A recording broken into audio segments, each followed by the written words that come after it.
ಯಾವುದೇ ಅನುಮಾನ ಇಲ್ಲವೇ ಇಲ್ಲ. ಈ ಸರಿ ಬೈ ಎಲೆಕ್ಷನ್ ನಲ್ಲಿ ಒಂದು ದೊಡ್ಡ ಮಟ್ಟದಲ್ಲಿ ಎಲ್ಲರ ಕುತೂಹಲ ಇರುವಂತಹ ಒಂದು ಕ್ಷೇತ್ರ ಅಂದ್ರೆ ಅದು ಹೊಸಕೋಟೆ ವಿಧಾನಸಭಾ ಕ್ಷೇತ್ರ. ಇನ್ನು ಕೆಆರ್ಪುರಂ ಕಡೆ ಹೋಗೋಣ. ಕೆಆರ್ಪುರಂ, ಯಶವಂತಪುರ, ಮಹಾಲಕ್ಷ್ಮಿ ಲೇಔಟ್ ಹಾಗೂ ಶಿವಾಜಿನಗರ ಕಣ ಕೂಡ ದೊಡ್ಡ ಮಟ್ಟದಲ್ಲಿ ರಂಗೇರ್ತಾ ಇದೆ. ಕಡೆ ದಿನ ಇವತ್ತು ಘಟಾನುಘಟಿಗಳೆಲ್ಲರೂ ಕೂಡ ನಾಮಪತ್ರವನ್ನು ಸಲ್ಲಿಸಿದ್ರು, ಶಕ್ತಿ ಪ್ರದರ್ಶನ ಮಾಡಿದ್ರು. ಕೆಲವು ಕಡೆ ಭಾರಿ ಹೈಡ್ರಾಮಾ ನಡೀತು. ಇದು ಬಹಳ ಇಂಟ್ರೆಸ್ಟಿಂಗ್. ಅದು ನಿಮ್ಮ ಮುಂದೆ ಇಡ್ತಾ ಇದ್ದೀನಿ, ನೋಡ್ಬಿಡಿ.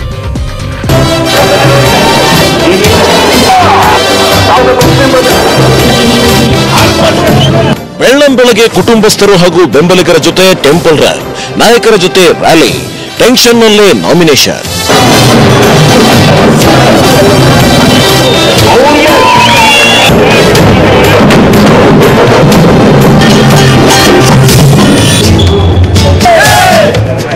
ಕೆಆರ್ಪುರಂನಿಂದ ಭೈರತಿ ಬಸವರಾಜ್ ನಾಮಿನೇಷನ್ ಫೈಲ್ ಮಾಡಿದ್ರು. ಬಿಜೆಪಿ ಮುಖಂಡರು ನಾಮಪತ್ರ ಸಲ್ಲಿಕೆ ವೇಳೆ ಹಾಜರಿದ್ರು. ಕಾರ್ಯಕರ್ತರು ಭೈರತಿಯನ್ನ ಹೊತ್ತು ಕುಣಿದಾಡಿದ್ರು. ಇನ್ನು ಕಾಂಗ್ರೆಸ್ನ ನಾರಾಯಣ ಸ್ವಾಮಿ ಪರ ವಿಪಕ್ಷ ನಾಯಕ ಸಿದ್ದರಾಮಯ್ಯ ಮತಯಾಚನೆ ಮಾಡಿ ನಾಮಪತ್ರ ಸಲ್ಲಿಕೆ ವೇಳೆ ಬಲ ತುಂಬಿದ್ರು. ಇದೇ ಕ್ಷೇತ್ರದಲ್ಲಿ ಜೆಡಿಎಸ್ ಅಖಾಡದಿಂದ ದೂರ ಸರಿದಿದ್ದು ಪಕ್ಷೇತರ ಅಭ್ಯರ್ಥಿ ಸಿ ಕೃಷ್ಣಮೂರ್ತಿಗೆ ಬೆಂಬಲ ಸೂಚಿಸಿದೆ. ಅದು 5ನೇ ತಾರೀಕು ತೀರ್ಮಾನ ಆಗುತ್ತೆ. ಈಗ ಅದು 5ನೇ ತಾರೀಕು ತೀರ್ಮಾನ ಆಗ್ತದೆ. ಈ ಕ್ಷೇತ್ರದ ಜನತೆ ಭೈರತಿ ಬಸವರಾಜ ಯಾರು ಅನ್ನೋದನ್ನ ಅದನ್ನ ತೀರ್ಮಾನ ಮಾಡ್ತಾರೆ, ಮತದಾರರು ತೀರ್ಮಾನ ಮಾಡ್ತಾರೆ. ಈಗ ಸಿದ್ದರಾಮಯ್ಯನವರು ಬರ್ಲಿ, ರಾಹುಲ್ ಗಾಂಧಿರನ್ನು ಬರ್ಲಿ, ಯಾರ ಬೇಕಾ ಬರ್ಲಿ. ಯಶವಂತಪುರ ಬಿಜೆಪಿ ಅಭ್ಯರ್ಥಿ ಎಸ್ಟಿ ಸೋಮಶೇಖರ್ ನಾಮಪತ್ರ ವೇಳೆ ಸಂಸದೆ ಶೋಭಾ ಕರಂದ್ಲಾಜೆ, ಸದಾನಂದಗೌಡ ಸೇರಿದಂತೆ ಹಲವು ನಾಯಕರು ಸಾಥ್ ನೀಡಿದ್ರು. ಕಾಂಗ್ರೆಸ್ ಅಭ್ಯರ್ಥಿಯಾಗಿ ಪಾಳ್ಯ ನಾಗರಾಜ್ ಹಾಗೂ ಜೆಡಿಎಸ್ನಿಂದ ಜವರಾಯಿಗೌಡ ಉಮೇದುವಾರಿಕೆ ಸಲ್ಲಿಸಿದ್ರು. ಮಹಾಲಕ್ಷ್ಮಿ ಲೇಔಟ್ನಿಂದ ಬಿಜೆಪಿಯ ಕೆ ಗೋಪಾಲಯ್ಯ, ಕಾಂಗ್ರೆಸ್ನಿಂದ ಎಂ ಶಿವರಾಜು ಹಾಗೂ ಜೆಡಿಎಸ್ ಅಭ್ಯರ್ಥಿ ಗಿರೀಶ್ ನಾಶಿ ನಾಮಪತ್ರ ಸಲ್ಲಿಸಿದ್ದಾರೆ. ಯಾವುದೇ ತಾಂತ್ರಿಕ ತೊಂದರೆ ಆಗಬಾರದು ಎಂಬ ಕಾರಣಕ್ಕೆ ಬಿಜೆಪಿಯ ಗೋಪಾಲಯ್ಯ ತಮ್ಮ ಪತ್ನಿ ಕೈಯಿಂದಲೂ ನಾಮಿನೇಷನ್ ಹಾಕಿಸಿದ್ರು.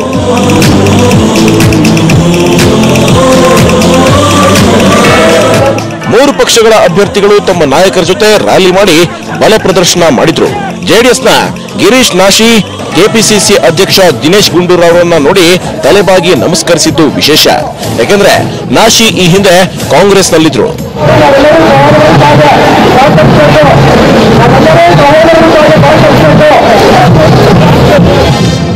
ನಾಶಿ ನಾಮಪತ್ರ ಸಲ್ಲಿಕೆ ಬಳಿಕ ಮಾತನಾಡಿದ ಗೌಡ್ರು ಅನರ್ಹರ ವಿರುದ್ಧ ಗುಡುಗಿದ್ರು. ಶಿವಾಜಿನಗರ ಕಣ ಕೂಡ ರಂಗೇರಿದೆ. ಬಿಜೆಪಿಯಿಂದ ಶರವಣ, ಕಾಂಗ್ರೆಸ್ನಿಂದ ರಿಜ್ವಾನ್ ಅರ್ಷದ್ ಹಾಗೂ ಜೆಡಿಎಸ್ನಿಂದ ತನ್ವೀರ್ ಅಹಮದ್ ಉಮೇದುವಾರಿಕೆ ಸಲ್ಲಿಸಿದ್ರು. Bureau report, news 18 Kannada. ಈ ನಾಮಪತ್ರ ಸಲ್ಲಿಕೆ ಸಂದರ್ಭದಲ್ಲಿ ಕೆಆರ್ಪೇಟೆಯಲ್ಲಿ ಚಪ್ಪಲಿಗಳೆಲ್ಲ ತೂರಾಡಿದೆ. ಬಿಜೆಪಿ ಹಾಗೂ ಜೆಡಿಎಸ್ ನಡುವೆ ಗಲಾಟೆ ಕೂಡ ಆಯಿತು. ಇನ್ನು ಮಗದೊಂದು ಕಡೆ ಗೋಕಾಕ್ನಲ್ಲಿ ಜಾರಕಿಹೊಳಿ ಬ್ರದರ್ಸ್ ಅಖಾಡ ಕೂಡ ಸಜ್ಜಾಗಿದೆ. ಅಥಣಿಯಲ್ಲಿ ಕಾಂಗ್ರೆಸ್ ಕ್ಯಾಂಡಿಡೇಟ್ ಡಿಸಿಎಂ ಸವದಿ ಕಾಲಿಗೆ ಬಿದ್ದಿದ್ದು ಒಂದು ಅಚ್ಚರಿ ಮೂಡಿಸಿತು. ಇನ್ನೊಂದು ಕಡೆ ಬಿಗ್ ಶಾಕ್ ಅಂದ್ರೆ ಅಥಣಿಯಲ್ಲಿ ಜೆಡಿಎಸ್ನಿಂದ ಕಣಕ್ಕಿಳಿದಿರುವಂತಹ ಗುರು ದಾಶಾಳ ಸವದಿ ಅತ್ಯಾಪ್ತ ಕೂಡ.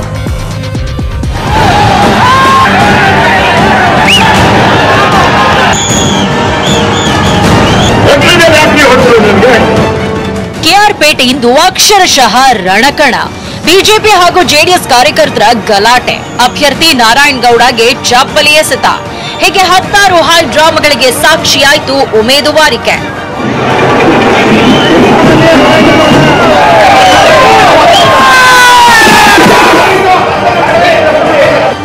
ನಾರಾಯಣ್ ಗೌಡ ನಾಮಪತ್ರ ಸಲ್ಲಿಸುವಾಗ ಭಾರೀ ಹಂಗಾಮವೇ ಆಗೋಯ್ತು. ನಾರಾಯಣ್ ಗೌಡ್ರಿಗೆ ಜೆಡಿಎಸ್ ಕಾರ್ಯಕರ್ತರು ಘೇರಾವ್ ಹಾಕಿ ಚಪ್ಪಲಿ ತೋರಿದ್ರು. ಕಳ್ಳ ಕಳ್ಳ, ಬಾಂಬೆ ಕಳ್ಳ ಎಂದು ಕೂಗಿದ್ರು. ಎರಡೂ ಪಕ್ಷದವರು ಬಾವುಟಗಳನ್ನೆಲ್ಲ ತೂರಾಡಿದ್ರು. ಉದ್ವಿಗ್ನ ಸ್ಥಿತಿ ನಿರ್ಮಾಣವಾಗ್ತಿದ್ದಂತೆ ಎಸ್ಪಿ ತಮ್ಮ ಕಾರ್ನಲ್ಲಿ ನಾರಾಯಣ್ ಗೌಡ್ರನ್ನ ಕರ್ಕೊಂಡು ಹೋದ್ರು. ಈ ವಿಚಾರವಾಗಿ ಆಯೋಗಕ್ಕೆ ಕಂಪ್ಲೇಂಟ್ ಕೂಡ ದಾಖಲು ಮಾಡಿದೆ ಬಿಜೆಪಿ. ನಮ್ಮ ಮಾಧುಸ್ವಾಮಿ ಅವರಿಗೆ ಮೇನ್ ಹ್ಯಾಂಡ್ಲಿಂಗ್ ಮಾಡಿದರೆ ಕ್ಯಾಂಡಿಡೇಟ್ ನ ಬ್ರದರ್, ನನ್ಗೆ ಕ್ಯಾಂಡಿಡೇಟ್ ಎಕ್ಕಡದಲ್ಲಿ ಹೊಡಿಸಿದ್ದಾರೆ. ಅದನ್ನು ಅನುಭವಿಸಬೇಕಾಗ್ತದೆ ದೇವರಾಜ್ ಅವರಿಗೆ. ಇನ್ನೇನು ನಾನು ಹೇಳಲಿಕ್ಕೆ ಬಯಸ್ತೇನೆ. ಇತ್ತ ಜೆಡಿಎಸ್ನವರು ಅಪ್ಪಾಜಿ ಕ್ಯಾಂಟೀನ್ ಉದ್ಘಾಟನೆ ಮಾಡಿದ್ರು. ಜೆಡಿಎಸ್ ಅಭ್ಯರ್ಥಿ ದೇವರಾಜ್ ನಾಮಿನೇಷನ್ ಮಾಡುವಾಗ ಎಚ್ಡಿ ರೇವಣ್ಣ ಹಾಗೂ ಕುಮಾರಸ್ವಾಮಿ ಪುತ್ರ ನಿಖಿಲ್ ಜೊತೆಗಿದ್ರು. ರೇವಣ್ಣ ಮತ್ತು ನಿಖಿಲ್ ನಡುವೆ ಯಾಕೋ ಅಂತರವಿದ್ದಂತೆ ಭಾಸವಾಯಿತು. ಆದ್ರೆ ರೇವಣ್ಣನೇ ನಿಖಿಲ್ ಕೈ ಹಿಡಿದುಕೊಂಡು ಹತ್ತಿರಕ್ಕೆ ಎಳ್ಕೊಂಡ್ರು. ಅವತ್ತಿನ ದಿವಸ ಈ KR ಜನ ಸೋಮರೀತಿಯಿಂದ ಯಾವ್ದಾರು ಮಾಡಿದಾರೇನ್ರಿ? ಇವತ್ತು ರಾಜಕೀಯ ಸ್ಟ್ಯಾಂಡ್ ಮಾಡಬೇಕು, ಅದಕ್ಕೋಸ್ಕರ ಒಂದು ಮಾಡ್ತಾರೆ. ನಮ್ಗೆ ಸಂಬಂಧ ಇಲ್ಲ, ಅವರವ್ರು ಏನೇನು ಮಾಡ್ಕೊಂಡ್ರೆ ಅದಕ್ಕೂ ನಮಗೆ. ಕಾಂಗ್ರೆಸ್ನಿಂದ ಕೆಬಿ ಚಂದ್ರಶೇಖರ್ ಅಖಾಡಕ್ಕೆ ಧುಮುಕಿದ್ದಾರೆ. ಇನ್ನು ಗೋಕಾಕ್ನಲ್ಲಿ ಸಾಹುಕಾರ್ ಸಹೋದರರ ಶಕ್ತಿ ಪ್ರದರ್ಶನ ಜೋರಾಗಿತ್ತು. ಬಿಜೆಪಿಯಿಂದ ರಮೇಶ್ ಜಾರಕಿಹೊಳಿ ನಾಮಪತ್ರ ಸಲ್ಲಿಸಿದ್ರೆ ಕಾಂಗ್ರೆಸ್ನಿಂದ ಲಖನ್ ಜೊತೆ ತಾಂತ್ರಿಕ ದೋಷವೇನಾದ್ರೂ ಆದ್ರೆ ಸೇಫ್ಟಿಗಿರ್ಲಿ ಅನ್ನೋ ರೀತಿ ಸತೀಶ್ ಜಾರಕಿಹೊಳಿ ಕೂಡ ನಾಮಪತ್ರ ಸಲ್ಲಿಸಿದ್ರು. ನಮ್ಮ ವಿರೋಧಿಗಳ ಹೋರಾಟಕ್ಕೆ ಕುತಂತ್ರವಾಗಿ ಮೊದಲಿಂದ ಹೇಳಿದೀನಿ, ಸುಳ್ಳು ಪ್ರಚಾರ ಮಾಡ್ತಾರೆ. ಇಬ್ಬರು ಜಾಗ ಮೂರನೇ ಲಾಭ ಅನ್ನೋದು. ನಾವು ಈ ಸಲ 10,000 ದಾಟ್ರೆ ಹೇಳ್ತೇವೆ. ನಾವು ಈ ಸಲ 10,000 ದಾಟ್ರೆ ಇದ್ದು ಮಾಡಿ ಏನೋ ಒಂದು ರಾಜಕೀಯ ಸುಳ್ಳು ಪ್ರಚಾರ ರಾಜಕೀಯ ಮಾಡಿದ್ರೆ ಆ ಜನ ಇವತ್ತು ಈ ಸಲ ನಮ್ಮ ಜನ ಹೇಳಿದ್ರೆ ಜನ ಮುಂದಿನ ಉತ್ತರ ಕೊಡ್ತಾರೆ. ನಮ್ಮ ಎಲ್ಲ ಕ್ಯಾಂಡಿಡೇಟ್ ಒಳ್ಳೇದಾಗಲಿ, ಯಾರು ನ್ಯಾಯ ವಿಜಯ ಸರ್. ನಾನು ಅವ್ರು ಸಪೋರ್ಟಿವ್ ಆಗಿ ಮಾಡಿದೆ ಅಷ್ಟೇ, ನಾವು ಡಮ್ಮಿ ಕ್ಯಾಂಡಿಡೇಟ್ ಅಷ್ಟೇ. ಅವ್ರ ಸ್ಪರ್ಧೆ ಮಾತ್ರ ಅವ್ರದೇ, ಅದರಲ್ಲೇನು ಪ್ರಶ್ನೆ ಇಲ್ಲ. ನಾವು ಈಗಾಗಲೇ ಸುಮಾರು 4 ತಿಂಗಳಿಂದ ಮಾಡಿದ್ದೇವೆ, ಈಗೇನು ಹೊಸದೇನಲ್ಲ. ಸೊ ಈಗಾಗಲೇ ಒಂದು ಹಂತದ ಚುನಾವಣೆ ನಾವು ಮುಗಿಸಿದ್ದೀವಿ. ಈಗಾಗಲೇ ಹೇಳ್ತಿಲ್ಲ, ನಾವು ಹೆಚ್ಚು ಸ್ಥಳೀಯ ಸಮಸ್ಯೆಗಳ ಬಗ್ಗೆ ಹೆಚ್ಚು ಹೇಳಲಿಕ್ಕೆ ಪ್ರಯತ್ನ ಮಾಡ್ತೀವಿ. ಸ್ಥಳೀಯವಾಗಿರುವಂಥ ಸಮಸ್ಯೆಗಳು ನೋಡೋಂತ ಕಾದ್ ನೋಡೋಣ. ಈಗ ತಕ್ಷಣಕ್ಕೆ ಹೇಳಕ್ಕಾಗಲ್ಲ, ಕಾದ್ ನೋಡೋಣ. ನಾವು ಇಷ್ಟೊಂದು ಕಾಂಗ್ರೆಸ್ ಪಕ್ಷದಲ್ಲೇ ನಾವು ಮೊದಲು ಇದ್ದವರು ಬೇರೆ ಕಡೆ ಹೋದ್ರು ನಾವು ಕಾಂಗ್ರೆಸ್ ಪಕ್ಷ ಮೊದಲಿಂದ ಎಲ್ಲಿ ಮ್ಯಾಚ್ ಫಿಕ್ಸಿಂಗ್ ಇಲ್ಲ. ನಾವೊಮ್ಮೆ ನಂಬಿದವ್ರಿಗೆ ಯಾರಿಗೂ ನಾವು ಮೋಸ ಮಾಡಿಲ್ಲ, ಮೋಸನೂ ಮಾಡೋದಿಲ್ಲ. ನಮ್ಮ ಎದುರಾಳಿ ರಮೇಶ್ ಜಾರಕಿಹೊಳಿ ಬಿಜೆಪಿ ಅಲ್ಲ, JDS ಅಲ್ಲ, ಏನಲ್ಲ. ಬೆನ್ನಿಗೆ ಚೂರಿ ಅವರು ಹಾಕ್ಯಾರ ಹೇಳ್ಬೇಕು, ನಾವು ಹೇಳೋದಿಲ್ಲ. ಅವ್ರ ಹಂಗೆ ಒದರ್ಕೊಂತ ಹೋಗ್ತಾರೆ, ಒಳಂದ್ರೆ ಹಾಕ್ಯಾರ. ಇನ್ನು ಬಿಜೆಪಿಯಿಂದ ಟಿಕೆಟ್ ಸಿಗದೆ ಬಂಡಾಯ ಬೆದ್ದಿರುವ ಅಶೋಕ್ ಪೂಜಾರಿ ಈಗ ಜೆಡಿಎಸ್ ಕಲಿ. ಅಥಣಿ ಕ್ಷೇತ್ರದಿಂದ ಬಿಜೆಪಿಯ ಮಹೇಶ್ ಕುಮಟಳ್ಳಿ ಅಖಾಡಕ್ಕೆ ಧುಮುಕಿದ್ರು. ಅಚ್ಚರಿ ಅಂದ್ರೆ ಕಾಂಗ್ರೆಸ್ನ ಗಜಾನನ ಮಂಗಸೂಳಿ ನಾಮಪತ್ರ ಸಲ್ಲಿಕೆ ವೇಳೆ ಸವದಿ ಕಾಲಿಗೆ ಬಿದ್ದು ಆಶೀರ್ವಾದ ಮಾಡಿ ಅಂದ್ಬಿಟ್ರು. ಇದು ಅಲ್ಲೇ ಇದ್ದ ಬಿಜೆಪಿಯವರಿಗೆಲ್ಲ ಶಾಕ್ ಆಯ್ತು.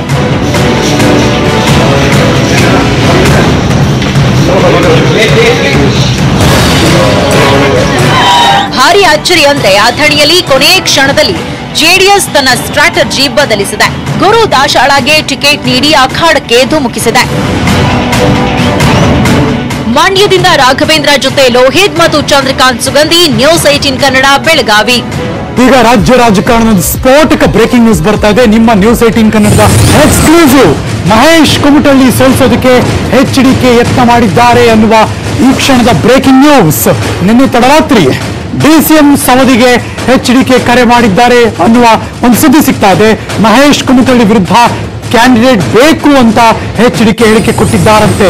ಹಾಗಾದ್ರೆ ಕುಮಟಳ್ಳಿ ಅವರು ಸೋಲಿಸೋದಕ್ಕೆ HDK ಅವ್ರ ಪ್ಲಾನ್ ಆಯಿತು ಅಂತ ಈ ಕ್ಷಣ ನೋಡ್ತಿರುವಂತಹ ಬಿಗ್ ಬ್ರೇಕಿಂಗ್ ನ್ಯೂಸ್.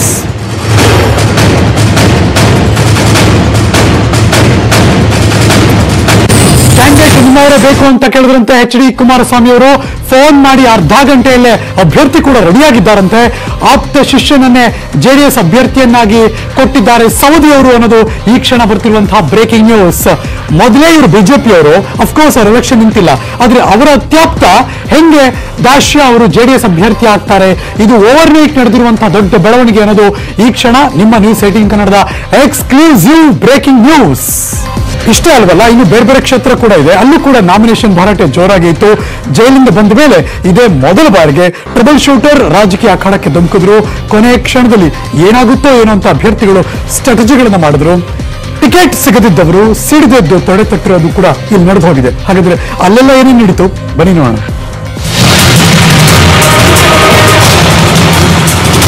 ಈ ಬೈ ಎಲೆಕ್ಷನ್ ಅಭ್ಯರ್ಥಿಗಳಿಗಿಂತ ಹಿರಿಯ ನಾಯಕರಿಗೆ ಪ್ರತಿಷ್ಠೆಯಾಗಿದೆ.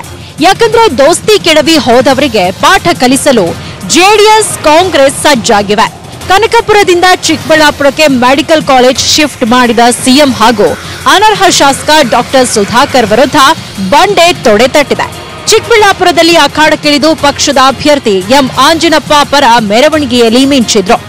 ಚಿಕ್ಕಬಳ್ಳಾಪುರ ಜನತೆ ಒಂದೇ ಅಲ್ಲ, 15 ಕ್ಷೇತ್ರದಲ್ಲೂ ಕೂಡ ಎಲ್ಲ ಅವರ ಸ್ವಾಭಿಮಾನದ ಪ್ರಶ್ನೆ ಇದು. ಮತದಾರ ಏನು ತೀರ್ಪನ್ನ ಕೊಡ್ತಾರೆ ಅದನ್ನ ಬಹಳ ಗೌರವದಿಂದ ಸ್ವೀಕಾರವನ್ನ ಮಾಡಬೇಕಾಗ್ತದೆ. ಸೊ ಎಲ್ಲ ಮತದಾರನಿಗೂ ಮನಸ್ಸಿಗೆ ಬಹಳ ನೊಂದಿದ್ದಾರೆ.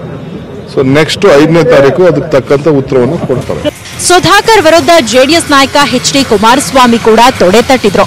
ಕೊನೆ ಕ್ಷಣದಲ್ಲಿ ಗೇಮ್ ಚೇಂಜ್ ಮಾಡಿ KP ಬಚ್ಚೇಗೌಡ ಹಾಗೂ ರಾಧಾಕೃಷ್ಣ ಸೇರಿ ಇಬ್ಬರಿಂದ ನಾಮಪತ್ರ ಹಾಕಿಸಿದ್ದಾರೆ. ಇದೇ ಮತ್ತು ಕೊನೆಗೆ ನನಗೆ ಟೋಪಿ ಆಗೋದಕ್ಕೆ ಸಿದ್ದರಾಮಯ್ಯನಿಗೂ ಟೋಪಿ ಆಗಿವೆ. ಚಿಕ್ಕಬಳ್ಳಾಪುರದ ಮಕ್ಕಳಿಗೆ ಮೆಡಿಕಲ್ ಕಾಲೇಜಲ್ಲಿ ಸೀಟ್ ಸಿಗೋದಿಲ್ಲ, ಸಿಗೋದೆಲ್ಲ ಹೊರರಾಗ್ತಾ ಅವರಿಗೆ. ಭೂಮಿ ನಮ್ಮದು, ದುಡ್ಡು ನಮ್ಮದು, ಭೂಮಿ ನಮ್ಮದು, ದುಡ್ಡು ನಮ್ಮದು. ಅವಸರವಾಗಿ ಬಂದ ಡಾಕ್ಟರ್ ಸುಧಾಕರ್ ಕಮಲ ಚಿಹ್ನೆಯಡಿ ನಾಮಿನೇಷನ್ ಮಾಡಿದ್ರು. ಕೌರವ ಬಿಸಿ ಪಾಟೀಲ್ ಹಿರೇಕೆರೂರಲ್ಲಿ ನಾಮಪತ್ರ ಸಲ್ಲಿಸಿದ್ರು. ಮುನ್ನೆಚ್ಚರಿಕೆಯಾಗಿ ಪುತ್ರಿ ಸೃಷ್ಟಿ ಪಾಟೀಲ್ ಕೂಡ ನಾಮಿನೇಷನ್ ಮಾಡಿದ್ರು. ಕಾಂಗ್ರೆಸ್ ಅಭ್ಯರ್ಥಿ ಬಿಎಚ್ ಬನ್ನಿಕೋಡ್ ಅಧಿಕೃತವಾಗಿ ಅಖಾಡಕ್ಕಿಳಿದಿದ್ರು. ಕೌರವನಿಗೆ ಟಕ್ಕರ್ ಕೊಡಲು ಜೆಡಿಎಸ್ ಕಬ್ಬಿಣ ಕಂಥಿ ಮಠದ ಸ್ವಾಮೀಜಿಯನ್ನ ಕಣಕ್ಕಿಳಿಸಿದೆ. ರಾಣಿಬೆನ್ನೂರಲ್ಲಿ ಆರ್ ಶಂಕರ್ಗೆ ಟಿಕೆಟ್ ಮಿಸ್ ಆಗಿದ್ದು, ಬಿಜೆಪಿ ಅಭ್ಯರ್ಥಿ ಅರುಣ್ ಕುಮಾರ್ ಪೂಜಾಗೆ ಸಾಥ್ ನೀಡಿದ್ರು. ಕೈ ಪಕ್ಷದ ಅಭ್ಯರ್ಥಿ ಕೆಬಿ ಕೋಳಿವಾಡ, ಜೆಡಿಎಸ್ನ ಮಲ್ಲಿಕಾರ್ಜುನ ಹಲಗೇರಿ ನಾಮಿನೇಷನ್ ಮಾಡಿದ್ರು. ವಿಜಯನಗರದಲ್ಲಿ ಆನಂದ್ ಸಿಂಗ್ ಅಬ್ಬರ ಜೋರಾಗಿತ್ತು. ತಂದೆ ತಾಯಿ ಆಶೀರ್ವಾದ ಪಡೆದ ಬಿಜೆಪಿ ಅಭ್ಯರ್ಥಿ ಗೆಲುವು ನಂದೇ ಅನ್ನೋ ರೀತಿ ಬೀಗಿದ್ರು. ಅಂದು ಕಾಲಿಗೆ ಬಿದ್ದು ಬೇಡಿದ್ರೂ ಕ್ಷೇತ್ರ ಬಿಟ್ಕೊಡದ ಆನಂದ್ ಸಿಂಗ್ಗೆ ಬಿಜೆಪಿ ಬಂಡಾಯ ಅಭ್ಯರ್ಥಿಯಾಗಿ ಕವಿರಾಜ್ ಅರಸ್ ನಾಮಿನೇಷನ್ ಮಾಡಿದ್ದಾರೆ. ಆದರೆ ವಿಜಯನಗರ ವಾರ್ಡ್ನಲ್ಲಿ ಕಾಂಗ್ರೆಸ್ ಅಭ್ಯರ್ಥಿ ವಿಆರ್ ಘೋರ್ಪಡೆ ಏಕಾಂಗಿಯಾಗಿದ್ರು. ದಾಖಲೆಗಳ ಜೆರಾಕ್ಸ್ಗೂ ಘೋರ್ಪಡೆ ಅವರೇ ಮುಂದಾಗಿದ್ರು. ಯಾವೊಬ್ಬ ನಾಯಕರು ಘೋರ್ಪಡೆ ನಾಮಿನೇಷನ್ ವೇಳೆ ಕಾಣಿಸಲಿಲ್ಲ. ಜೆಡಿಎಸ್ನಿಂದ ಎನ್ಎಂ ನಬಿ ಪರ ಬೃಹತ್ ರ್ಯಾಲಿ ನಡೆಯಿತು. ಹುಣಸೂರಲ್ಲಿ ಹಳ್ಳಿ ಹಕ್ಕಿ ಅಖಾಡಕ್ಕಿಳಿದಿದೆ. ನಿಂಬೆಹಣ್ಣಿನ ಅನುಗ್ರಹದೊಂದಿಗೆ 2 ಬಾರಿ ನಾಮಿನೇಷನ್ ಮಾಡಿದ್ರು. ಕಾಗವಾಡದಲ್ಲಿ ಬಿಜೆಪಿಯಿಂದ ಶ್ರೀಮಂತ್ ಪಾಟೀಲ್, ಯಲ್ಲಾಪುರದಲ್ಲಿ ಶಿವರಾಮ್ ಹೆಬ್ಬಾರ್ ಉಮೇದುವಾರಿಕೆ ಸಲ್ಲಿಸಿದ್ದಾರೆ.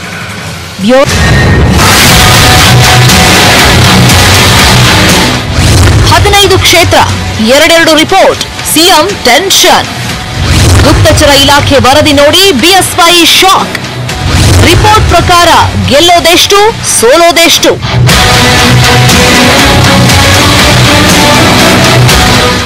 ಬೈ ಎಲೆಕ್ಷನ್ಗೆ 15 ಕ್ಷೇತ್ರಗಳಲ್ಲಿ ಅಭ್ಯರ್ಥಿಗಳು ನಾಮಪತ್ರ ಸಲ್ಲಿಸಿ ಆಗಿದೆ. ಈಗ ಯಾವ್ಯಾವ ಕ್ಷೇತ್ರಗಳಲ್ಲಿ ಯಾರ್ಯಾರು ಗೆಲ್ಲಬಹುದು ಅನ್ನೋ ಲೆಕ್ಕಾಚಾರ ಶುರುವಾಗಿದೆ. ಸಿಎಂ ಯಡಿಯೂರಪ್ಪ ಈಗಾಗಲೇ 15 ಕ್ಷೇತ್ರಗಳಿಂದ 2 ಗ್ರೌಂಡ್ ರಿಪೋರ್ಟ್ ತರಿಸಿಕೊಂಡಿದ್ದಾರೆ. ಗುಪ್ತಚರ ಇಲಾಖೆ ಈ 2 ವರದಿಗಳನ್ನ ಸಿಎಂ ಕೈಗಿಟ್ಟಿದೆ. ಈ ರಿಪೋರ್ಟ್ ನೋಡಿ ಸ್ವತಃ ಸಿಎಂ ಶಾಕ್ ಆಗಿದ್ದಾರಂತೆ. ಸಿಎಂ ಕೈಗೆ ಸಿಕ್ಕಿರೋ ಇಂಟೆಲಿಜೆನ್ಸ್ ರಿಪೋರ್ಟ್ ಪ್ರಕಾರ ಕೇವಲ 8 ರಿಂದ 9 ಕ್ಷೇತ್ರಗಳಲ್ಲಷ್ಟೇ ಬಿಜೆಪಿ ಅಭ್ಯರ್ಥಿಗಳು ಗೆಲ್ತಾರೆ ಎನ್ನಲಾಗ್ತಾ ಇದೆ. 100ಕ್ಕೆ 100 ಗೆಲುವು ಫಿಕ್ಸ್ ಅಂದ್ಕೊಂಡಿದ್ದ ಕೆಲವು ಕ್ಷೇತ್ರಗಳಲ್ಲೂ ಸಿಎಂ ಈಗ ಆಘಾತದ ಆತಂಕ.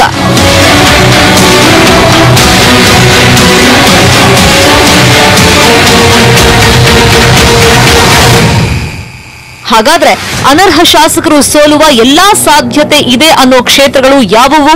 ಇಲ್ಲಿ ನೋಡಿ.